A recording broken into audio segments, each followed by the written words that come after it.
Ang teksto sa atong ebanghelyo karon gikan sa ebanghelyo ni San Mateo kapitulo 11 bersikulo 11 hangtod sa 15.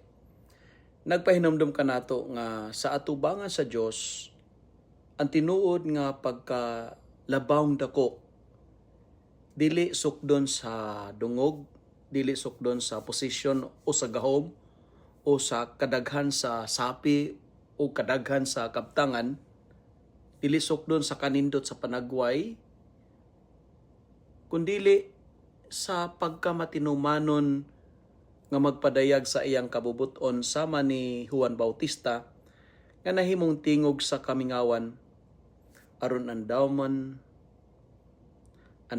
ang andalan sa Mesiyas. Apan gipadayag usab ni Jesus sa atong ebanghelyo karon nga bisan unsa kadako si Juan, ang labing gamay sa gingharian sa Dios mas labaw pa og kadungganan kay kining pagkadako, kining labawng pagkadako gasa sa grasya sa Dios ug bunga sa pakighiusa kang Kristo. Dili kini bunga sa atong personal ug kaugalingong paningkamot.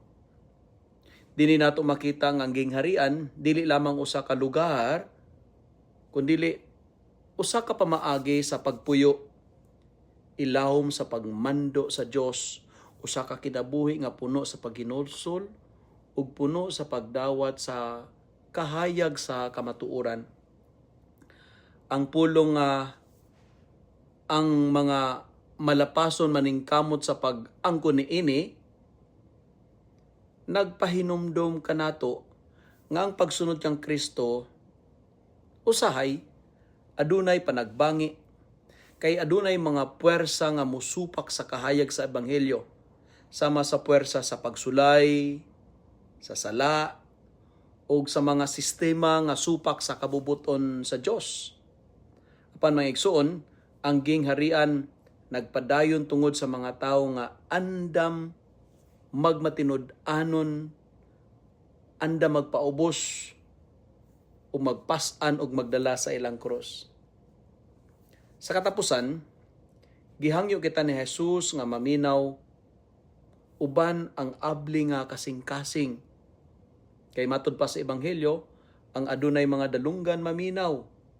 Kay ang tinuod nga pagpaminaw nagbunga og kinabuhing nagbag-o og diha ni ining disposisyon